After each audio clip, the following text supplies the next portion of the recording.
So I hope in 10 years, you or anyone else can go into a store to buy new shoes and you will see, all right, I'll pick the shoes with Reselo outsoles because I know the conscious choice basically of choosing that one is good for the environment and it's good for the performance of the shoe. So impact, I think that's what I want and that's what the team wants, to have an actual impact on people's lives. I mean, I'm from a technical background and I went to a technical university. One thing that I feel like, this is probably something that should be incorporated more is how important the network is. It's going to be available or actually is available for pre-ordering on this shoe. Wow, this is really nice. Yeah. I lost my backbone somewhere in Stockholm. Hey, allihopa, and welcome to Somewhere in Stockholm, a podcast production by Experience Stockholm. Here we like to discuss topics, all kinds of topics under the sun, or the winter and the clouds in Stockholm City. And we like to bring you new faces, places, spaces you should probably know about and you should go out and support in Stockholm. And on today's episode, we have a very special guest. Her name is Josefin Larsson. And I'm really excited to be speaking with Josefin because Josefin is the co-founder and CEO of Reselo, a pioneering company developing a bio-based alternative to fossil rubber using birch bark, so very natural, a byproduct from the forest industry that's typically burned as waste. Reselo has started as a research project at the Wallenberg Wood Science Center at KTH, which is the Royal Institute of Technology here in Stockholm. And after almost 2 years of research, Thomas, one of the co-founders, developed a biorefinery process to produce a novel elastomeric biomaterial from birch bark. In 2020, the founders formed the Greener Materials team, and by 2021, Reselo was born. Now, the company is collaborating with companies in both footwear and automotive industries to explore how rubber made from birch bark can help reduce the carbon footprint of both shoe soles, tires, truck parts, anything that's made of rubber, essentially. And this winter, the first shoes with Reselo Rubber in the outsoles are finally on the market. So these are all very exciting news, but I want to speak to Josefin about also her background in chemical engineering and her valuable experience working both in the Swedish paper and pulp industry, as well as abroad. She went abroad to Canada, so we want to speak a little bit about this. Josefin brings a unique blend of technical expertise and entrepreneurial drive to lead Reselo's ambitious vision. So, Josefin, welcome! Thank you. What an intro. Thank you. I know, right? I think your team wrote part of this intro, so they're very proud of you, clearly. And I'm really excited to get to speak with you because as a fellow CEO, and someone who really loves to learn more about circular economy, regenerative materials, biodegradable materials. I think it's just so interesting to see a company like Reselo, jumping into this market and trying to revolutionize the way that we look at materials and especially rubber, which synthetic rubber, in case you don't know, because maybe this is not really much spoken about, it's made from petroleum, right? So from fossil fuels. And we already know we don't like fossil fuels. I think that's just kind of like basic standard. But I want to hear from you. Tell me a little bit more about your journey. Where did Reselo come from? And how did you play a role in building this company? And tell me about the name Reselo. Like, where is this from? So we started a company coming up on our 5-year anniversary actually in a few weeks. So that's exciting. Exciting. So we started it, or just before we started, we sat down and we said, okay, first things first, what should it be named? Oh, that was the first thing you decided? I mean, one of the first things. I guess it is an important bit. You have to register it somehow. Yes, that's true. Yeah. So then we looked at, because we wanted it to have some kind of meaning. So we looked at different languages, and we looked at the birch, of course, because birch that's our core. So we ended up with the Esperanto language, the universal language. And in Esperanto, birch is called Reselo with a B. God. Just exchanged the B for an R, and then Reselo was born. Wow, because RE, reuse, renewal, all the REs. Oh my God, I love that. That's the story behind it. And I mean, kind of sticks, doesn't it? I like it. Yeah. I think it's a really beautiful, first of all, a beautiful origin story, especially for Esperanto. Like, you want this to be a universal theme, a universal, idea coming from nature, coming from something natural. So, and Esperanto for people who don't know, like it is this made up language that kind of combines a lot of different languages into a standardized universal one that if we one day decide as a species, can we all just have one language that is basically, able to communicate the ideas that we want to communicate? I didn't even know they had a vocabulary word for birch. That's crazy that they have everything translated. And then it's super cool that that's how it started.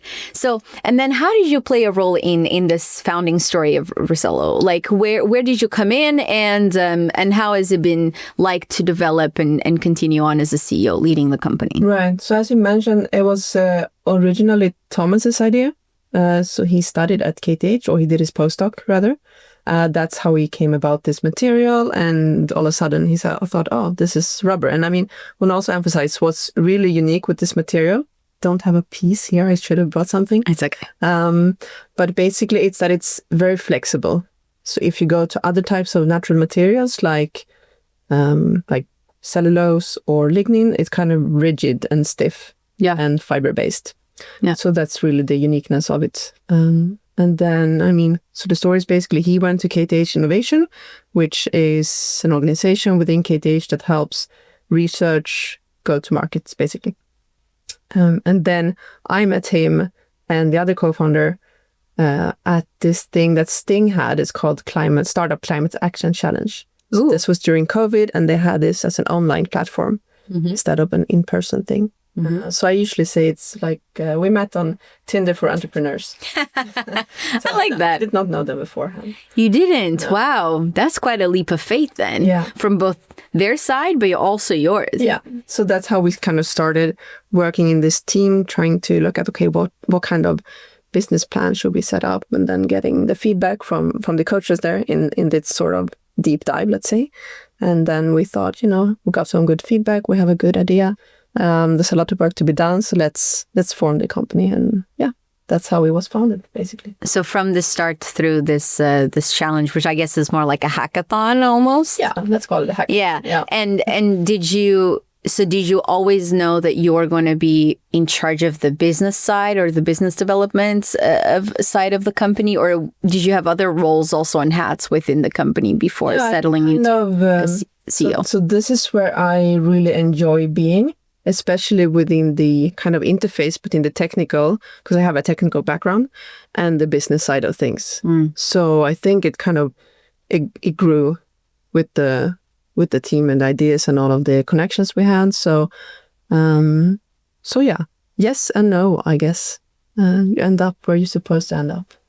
And then the other co-founders, they are in charge of the technology development, or? Yeah, I mean, technology, finances, to put them into boxes. But yeah, I mean, it's a startup. So everyone does everything more or less. And today, is it mostly made up of you three, or is there more people? No, we have grown the team 100%. So now we're six to seven, depending on how you look at it. So yeah, really proud of that accomplishment and hope to grow in the future as well. Is this something that it's challenging for you to manage, or you think you're still able to handle and you're excited for this growth? The team is really good at handling themselves, to be honest. It's a really good team. And I mean, in the future, of course, we want to grow. And there's going to be challenges with growing.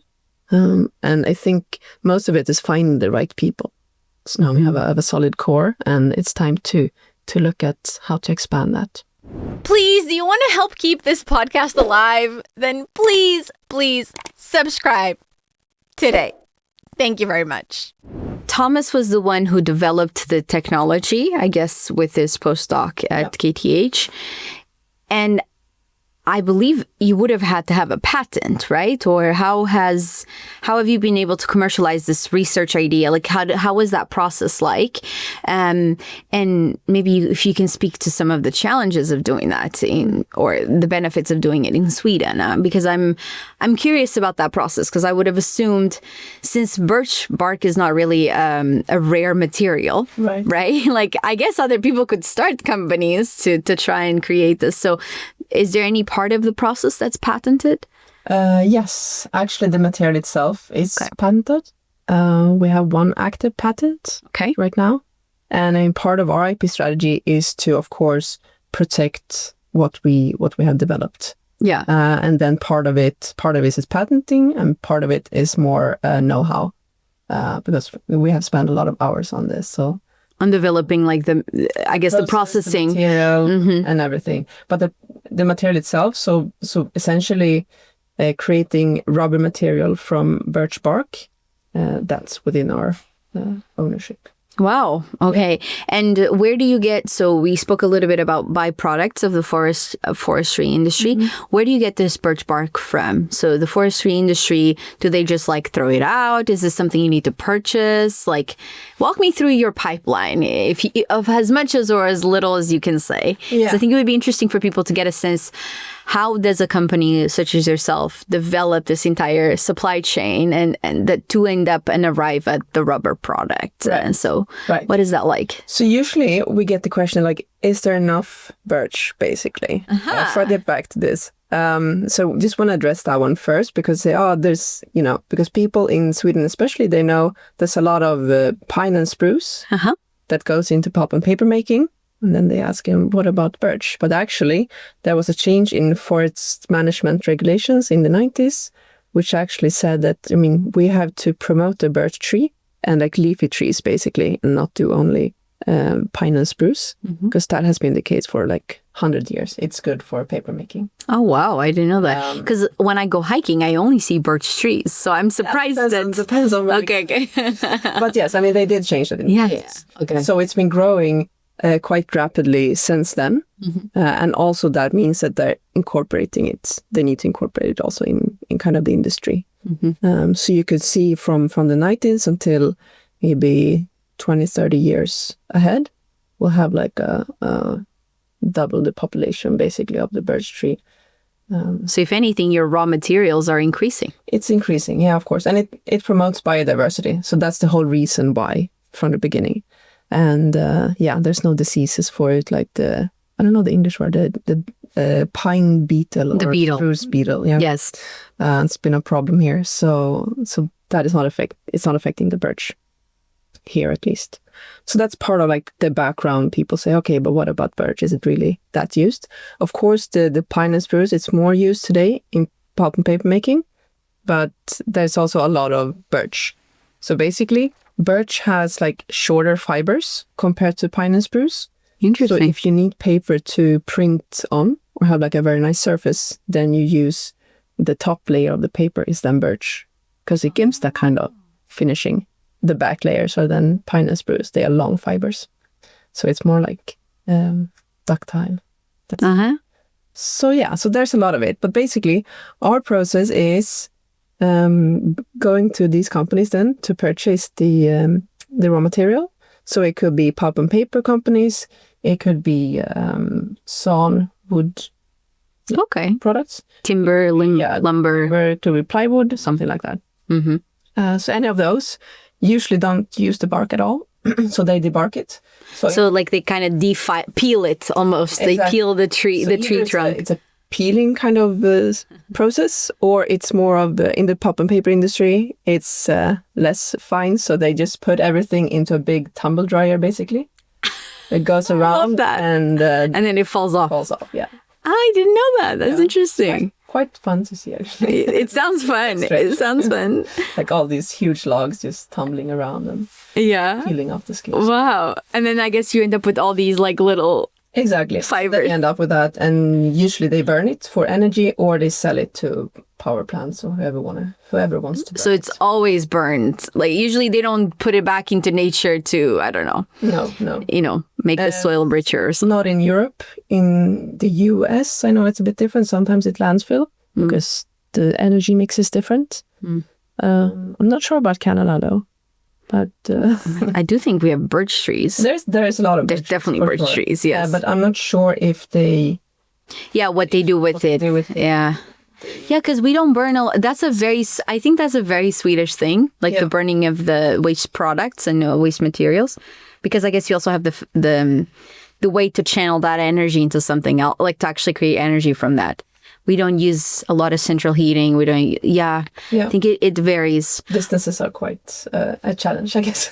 Yes, that too. That too. Yeah. So then from there, collecting it, I guess you buy it then from these companies. Yeah. And then do you have like machines to process? I saw some of the videos. Maybe we can play them also. But I saw some of the videos of the mixing. Do you add anything else to it, or No, what is so involved? Essentially, we take the bark, and for everyone who listens in that has done these like bark boats when they were young, they are from like the pine skin or the pine bark. They are very rigid, right? So you have the birch bark. It's very flexible. Yeah. So essentially, we have a process to isolate those flexible molecules. Whoa. And then we separate all of it and then build it back up again. So essentially, it's the same thing. Wow. So you actually don't, you kind of reconvert Yeah, you can say. a little bit. Wow. That is super interesting. And then the things that you filter, I guess there's some sort of filtering or processing. Is there any other waste from that process? So there's 2 other streams. Okay. That will look into like how do you commercialize those, because I mean that's part of it, especially for me. Also, have been working in the industry. Like resource efficiency is something that I really am passionate about. So trying to make use of as much of the material as possible for what it could be used for. And that's why we don't want to burn it. I mean, whatever cannot be used for anything else, of course, but this can be used for something else, and that will be good products from it. So should really apply. So you're still trying to explore how can we use these other byproducts? Yeah, the other byproducts are interesting, but I mean, we have to do things in a sequence, basically, because don't have unlimited resources. Exactly. So yeah, the rubber part, that's for now, but then working on the side projects a little bit more. So tell me, how do you arrive then at the rubber products? So there's so many applications of rubber, right? So many usages, like usage cases. And how do you start, approaching different partners, different collaborators, different industries, I'm assuming? Yeah. Because then you do have, the world is my oyster. But Exactly. How do you then choose the path to take? Yeah, there's a lot of rubber everywhere, basically. I mean, I can see quite a lot of it in here as well. You walk into rooms and you're like, where can I see some rubber? That's true. Exactly.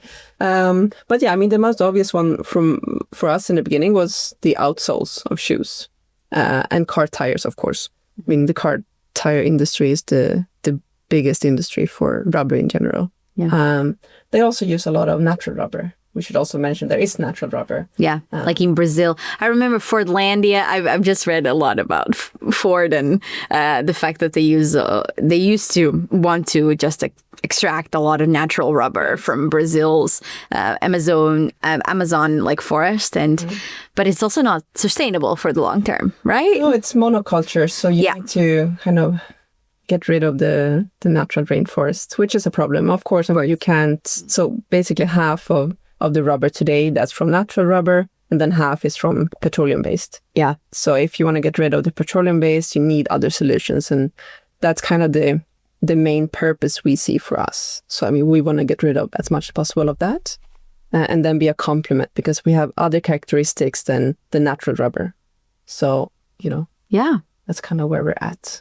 I love that. And then the collaboration part is important for us, of course. I mean, we need to find new uses for everything. And I guess so, as a small startup, a small company, how did you get some of your funding? Can you walk me through that process? Because I'm assuming the incubators, Staying, KKH Innovation, maybe they could help you partner with different collaborators, but do they also help you with investors? Can you walk me a little bit through how you found some of them have, I mean, they open doors, which is great.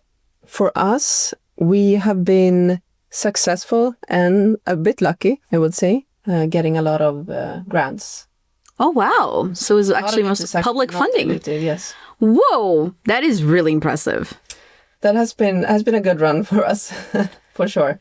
So tell me, which kind? Like RISE, Vinnova? In the beginning we did Vinnova and Energimyndigheten, the agency. Have a few like smaller ones to do explorative work, usually with RISE, actually. They've also been a good partner for us. And then we were lucky enough to get the EIC Accelerator grant. The European one European one, for yes. innovation. Yeah. Whoa, that is really competitive. That is very competitive, yes. It's amazing that you got that. I had no idea. Yeah. And then how do you then allocate those resources? How do you decide, okay, I want to...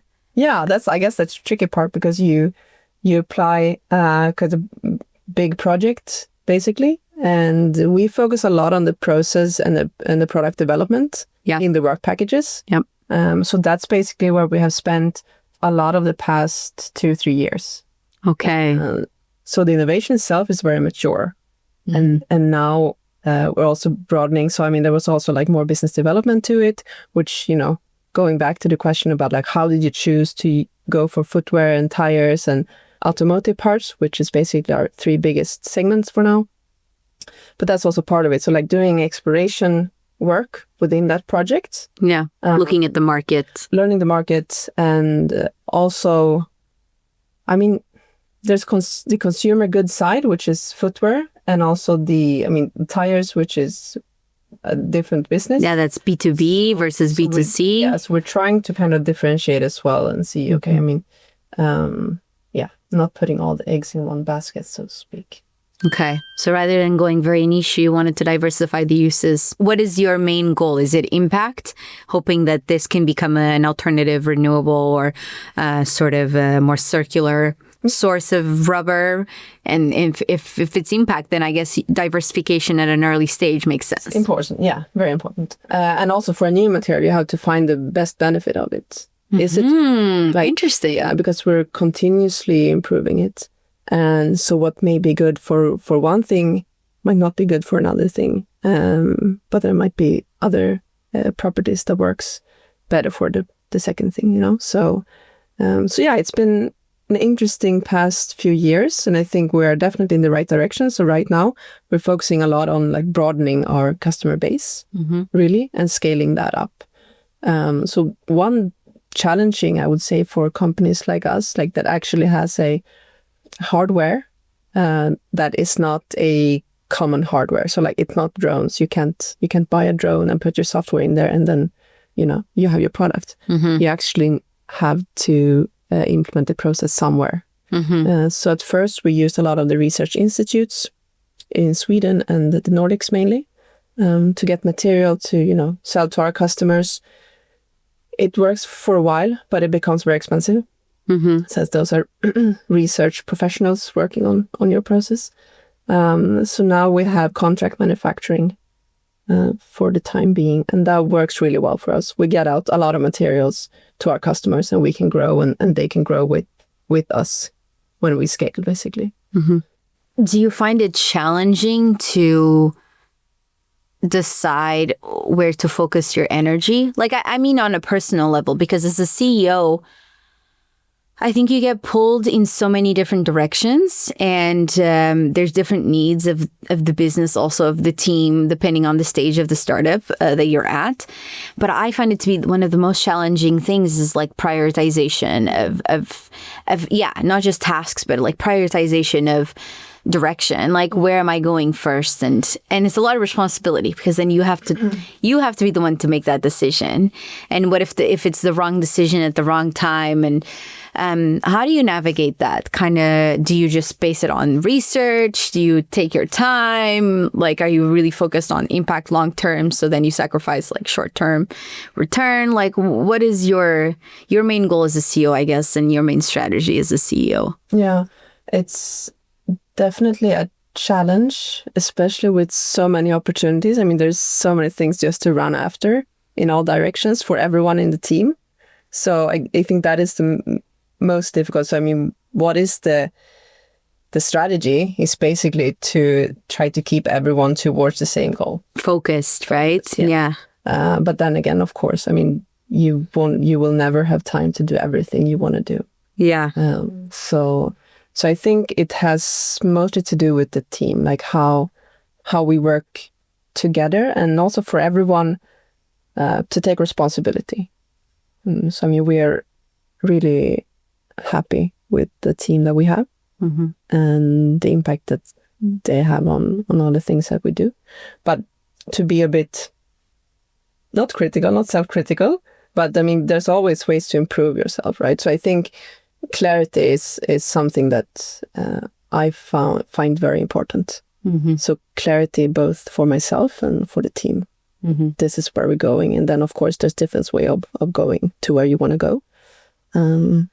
But yeah, I mean, you have to do some sacrifice. But if you have a clear target and you're transparent, it's easier to justify those and get everyone on board on what needs to be done.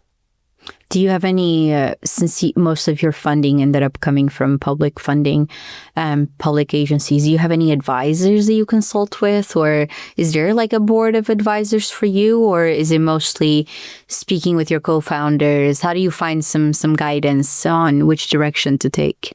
Yeah, especially the networks that we've been lucky to be part of. And that's really good. For example, KTH Innovation, they have a nice network for like founders that comes from research. So that has been actually very nice to be part of that one. To ask your peers, like, okay, so how would you have dealt with this problem? And then what have you learned in this topic? So that's been really good from like external resources. Then we also have an external board member who has a different perspective. So I guess it's when you work with something so wholeheartedly, kind of get in your, you get blinded. So yeah. I think it's important to talk to outsiders. So. Interesting. Speaking about your experience going through incubators and some of these programs that have mentors, have coaches, what do you think are the best advantages for anybody out there considering doing that? What are some of the best advantages to pursuing or going through an incubator such as Sting or KTH Innovation? What do you feel like you gain or Reselo gain the most from doing such? Yeah, the tools, some of them are really good tools. I mean, especially if you're a first-time founder. You probably don't have all the tools you would benefit from having. So that's something that I really like. And then the network. I mean, I'm from a technical background and I went to a technical university. And if I look back at my education and I think, you know, what did I miss from it? It was a really good education and I had a lot of fun and learned a lot of things. One thing that I feel like, you know, this is probably something that should be incorporated more is how important a network is. That is not something that is emphasized within the engineering degrees, I feel. Probably should be more. So I think the network part is an important part of being part of these incubators and accelerators. They really help you open doors, which you will need at some point. Yeah. So you can learn things and you can also like share. Because that's also part of it. Like it's collaborative, right? It's a value exchange. So you give some value and you get some value. How do you feel? So you just said that you're from a very technical background. How do you feel that background influenced like the path that you've taken on? Like, do you as a CEO, do you see things differently? Do you feel like you're able to bridge the worlds of tech and business a bit more because you are from this technical background, or how has it helped you? Yeah, I mean, especially for us, it has kind of a very technical product, you know, chemistry heavy product, let's say. It helps to understand the product. But of course, I'm sure if I would have a financial or business background, I would have benefited a lot from that part as well. So it's difficult question, actually, to see how it has benefited. But I think understanding the product in detail could also help you kind of look at the potential. Like, okay, what can we actually do with this product? Do you feel that, what about working abroad? Have you noticed any differences between how to approach, you know, the work here versus how to approach the work when you worked in Canada? You know, you were working in a different environment. So has that also shaped a little bit your vision and your work ethic around the company? How do you feel that has influenced you? I lived 1 year in Canada during COVID, unfortunately, but it was anyway a nice experience. So I think like it was a humbling experience. So I think that is something that I bring with me, especially like going somewhere and trying to create something from, you know, an idea or nothing. I just went on chance. I didn't have a job at the time. Wow. When I went there. So it was basically to go there, find your network, try to settle in. So I think that part has really helped me from taking international experience. Okay, how do we solve this? So that kind of mentality, you'd have to you need to have some grit to accomplish it. When you were in Singapore, you were mentioning to me, do you feel like that experience also in a very different culture, very different, environment? I'm just trying to get at, how does that international experience then shape you as a CEO? Because I would have assumed that it makes you more open-minded to try new things, but I would love to hear from you. How do you think that kind of international experience has shaped your career and your path and kind of your approach to entrepreneurship also? Yeah, something that becomes very evident is that diverse teams, because both of these places, I lived in Toronto and then Singapore, are very international. Mm-hmm. A lot of expats, and you will always work in very diverse teams. So that is something that I bring home. And I think that shapes, especially now, I mean, we have a diverse team, and we have a, relatively diverse board, let's say, at least in terms of equality, like women and men. It's gender equality. Okay, good.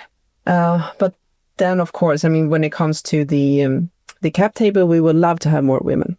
We're very happy with our shareholders, but that is something that we're striving to as far as diversity comes and gender diversity. Do you feel like it's brought newer, fresher ideas and kind of perspectives that otherwise you would have missed? Or how has it influenced, like, this diverse component? How does it influence the development of the product even? Yeah, for sure. I mean, we have a team that has different point of view, different backgrounds. Most technical, I would say. That's also one of the points why we want to expand the team to more other types of personalities and backgrounds, basically. So I think, that's one thing that has helped us a lot. Like, we try to have an open space. I mean, everyone should come with their ideas, and sometimes quite different. Sometimes we don't agree. Sometimes we do agree. But usually we come to a good compromise and solution, which I guess is the Swedish way. Yeah. So kind of combining those two experiences helps. Love that. So if you were to pinpoint, like, maybe one obstacle or challenge right now that you're facing, they're like, oh, if we really pass this, I know we can get to the next stage. Do you have anything in mind that you're like, oh, I think that this is the next big thing, and if we surpass this, I think we can make it through? Yeah, I think all small company founders and CEOs, they want to build like a time machine, because everything is not going as fast as you wish it.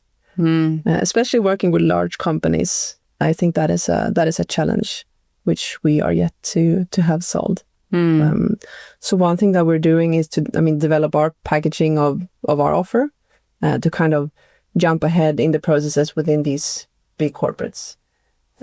Because they have a lot of bureaucracy, is that why? Or they... Yeah, just things takes a long time, and then you need to know about that and respect that. Of course, they have their own processes, and they also know that they are slower, but there's a point to it. If you need to find the middle ground. So we are very flexible, agile, and fast compared. Then of course, there's a point of having those processes in place. So I think the time is always a factor and a challenge for any small company. So that's the biggest challenge. What about the biggest benefit of collaborating with these bigger corporations? You had a partnership with Scania, for example. What is the benefit? Because I think that industrial R&D, research and development, is really pushing these collaborations between startups that are a little bit more agile, fast-paced, and these kind of traditional established businesses. So what is the biggest benefit for you as a small company to work with these guys? Because I'm assuming if you could do it all yourself, then you wouldn't go and partner with them too, right? So I'm trying to understand. Exactly. No, I think we would. So if you look at this time problem, let's say, we also know that when when the time is right and we have passed all of these gates, where we are in a very, very good position to have a commercial product. Because if we get the stamp of approval from any of these large customers, then that is a huge benefit for us. And they also have, since they have such experience of developing similar things, I mean, they know all the things you need to go through. So the expertise, the expertise, it's great. And they have worked within this for, maybe 100 years. So it's really cool to be part of and to be sat at the same table as some of these companies. Yeah, I'm assuming so. It must be like, wow, pinch me, I made it, No, they're great. And we're very happy with like all of our collaborators, of course. But I mean, Scania is one you mentioned. So we're learning a lot of things. It's also nice because we can use that knowledge. I mean, some of it which is not specific maybe to the process, but in like general knowledge about the rubber industry and rubber products, and then apply that to another segment. Because the rubber industry is the industry itself, and like the process of making rubber, it's kind of generic in a way. Yeah. So this is the process of how to do it, and then you have different recipes basically. So that has also been something we've been benefiting from a lot, I would say. So it's an advantage working with these big companies for us to understand how the market works and how they work in particular. So given all of these developments, given the fact that you've received public funding, you've been really deep into R&D, making the product, as good as it can be, trying to think about how to use it in many different usage cases. What is the vision? Like, where do you hope Reselo to be in 10 years? Like, if you were to have a vision for it, is it going to stay locally in Sweden, Swedish industry? Are you going to do world domination? Like, what is the next? What does the next decade look like? So I hope in 10 years that you or anyone else can go into a store to buy new shoes, and you will see, all right, I'll pick the shoes with Reselo outsoles, because I know the conscious choice basically of choosing that one is good for the environment, and it's good for the performance of the shoe. Mm-hmm. So that's one thing. So impact, I think that's what I want, and that's what the team wants, to have an actual impact on people's lives. Yeah, and consumer behaviors as well, to shift away from this very fast fashion, fast consumption. Sustainable and climate impact. That's what we wish for. But if you look more on the, like, where we want to be in terms of scale, for example, of course, we hope not only to be in one segment, but many. That's also why we're working on many, because we know we will have impact in all of these segments if developing properly. What are the biggest limiting factors to that growth? Is it the sourcing of the raw material? Like that, I guess there's a limit to birch. Or is it that even if you are able to keep producing it, like we said, to a scale that's going to increase, is it more that you yourself don't have maybe the manufacturing capability to process it? So what are some of the limits to that? I'm just curious about it. Yeah. We don't see the birch bark availability as a limit as of now. For example, there's enough birch bark to make billions of pairs of shoes. Whoa. So for shoes. So that's not really a limitation within the next 10 years, let's say. But then, of course, now, if you look at now versus later, now it's also, resources from our side. We would need to really pick who we're working with, because we're not enough people. Yes or no. So that's always expanding the team is always something that's going to be a tricky part, because you want the right people at the right time. There's a big puzzle of it. So both on the market side, the technical side, and then the financial side. So it's that making that puzzle and having all of the pieces kind of work together in a good pace. That's the biggest challenge. To recruit more people that would be suitable for the team at the moment of the startup. Yeah, and also on the process side, like scaling up in the right time, when you also have the demand of the customers to kind of meet that scale. So not scaling too fast, not scaling too slow. That's the balance. Okay. So we spoke a little bit about the properties of the rubber that you produce, but can you show me, do you have any sample products, anything that we can look at? And then that question. You can really, you can really show the property in this case. Exactly. So I'm particularly excited to show this piece, which is going to be available or actually is available for pre-ordering on this shoe or a similar shoe. Right now. So we had not sure if you can see it, but it says Skråmträsk, which is it's in Norrlands outside of Skellefteå. Yeah. There's a family-owned handcrafts shoe business. So we've been working with them for the last 2 years, and now we're ready to launch it, basically. Can I hold it? Please. Wow, this is really nice. Yeah. They're really was. This will be the first commercial product. This is amazing. And it's on pre-sale now, so you can order your pair just for Christmas would be great. Nice. On Reselo.se? You will go to Skråmträsk. Okay, so the brand of the shoe. We will show up close. So you will go there and you do your pre-order and you will get your brand new Skråmträsk shoes with Reselo outsole in Q1. That's amazing. Wow, look at this. So made in Sweden from natural sources, natural products. Oh my gosh, I love it. I want a pair of these. do you own any of them? Order. Yeah, you'll order one. Yeah.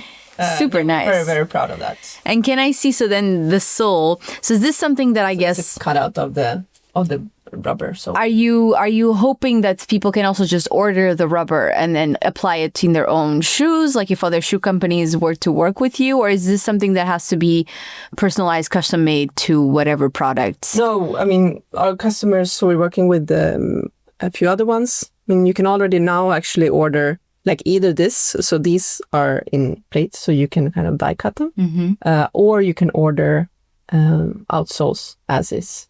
As it, yeah, for the shoe. Wow. Even smells like rubber. Yeah. Yeah, I guess. Yeah. I need to give the whole sensorial ASMR, like you can... Exactly. Like sometimes it has like a licoricey does to it, and that's the birch bark rubber. It does also smell a little bit like, I don't know, maybe now that you said that, I'm smelling the trees in it. Tell me a little bit, so definitely very malleable and very flexible, but tell me a little bit more about the properties. How long would a sole on a regular shoe, how long would it last? I'm assuming there's wear and tear and everything, but do you test this out, durability of the product? Of course. And I mean, something that you mentioned about the rubber market itself. So usually when you create these, so basically you put a lot of ingredients and then you mix them and then you create these plates or outsoles.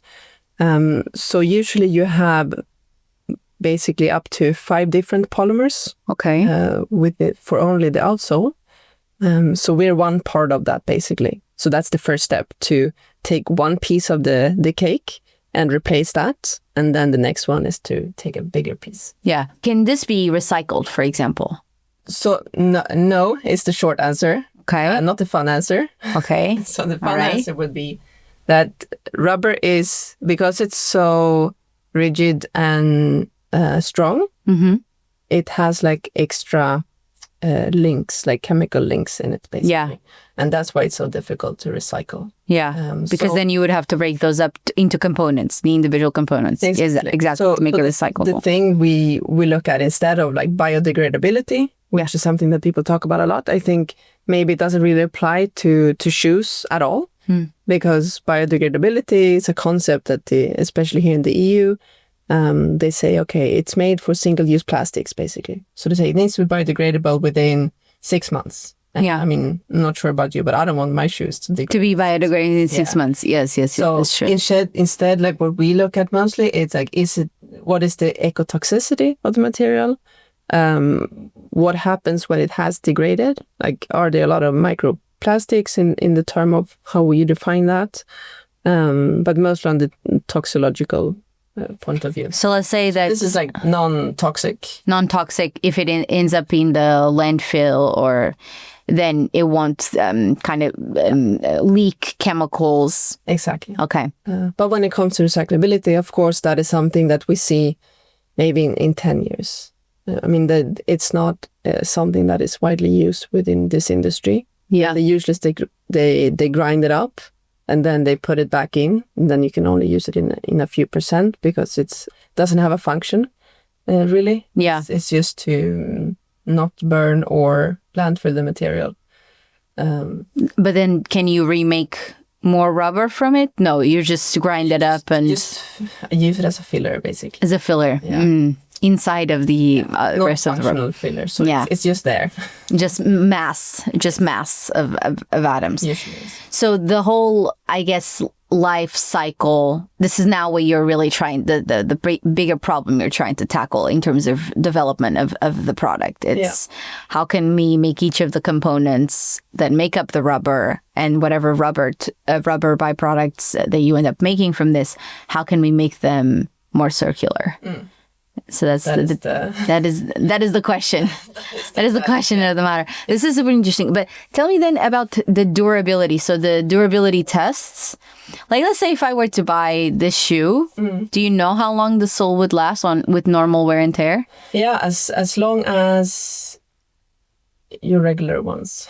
Like if you buy a pair of Skronkresk shoes without our sole, with regular sole, or with our, like it's the same. It's the thing. Okay. Performance is the same. I would say might be a bit better in some aspects when it comes to performance as well. But it's mostly on the sustainability that we want to make an impact. But of course, it does have performance advantages as well. Okay. So, for example, the grip is good. The grip is, and in terms of the, so for people to understand, the best sustainability impact that the sole would have is that it's not made from either synthetic or natural rubber, so it's not consuming materials that, well, are very scarce at the moment and polluting, potentially, if it's fossil fuel based, but also that it's using a byproduct of another industry that otherwise would have gone to waste. Yeah. So, I mean, it is upcycling already. Yes. Yes. I can say. Very cool. Something that would have gone to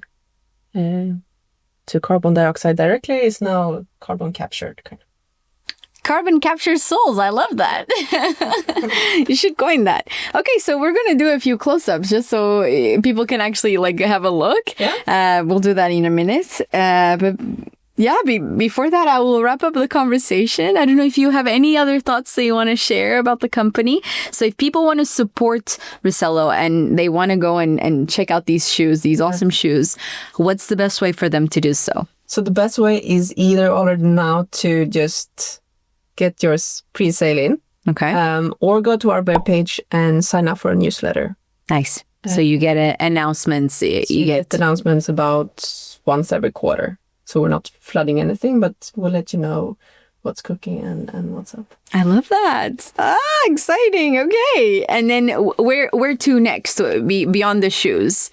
What do you think the next kind of consumer product could be for Reselo? Oh, I think we'll be busy with shoes for a while. You're like, this is a major industry where you have a lot of rubber here. Yeah. No, we're excited for the next step with shoes and also our industrial collaborations. The B2B. Yes. Mm-hmm. Perfect.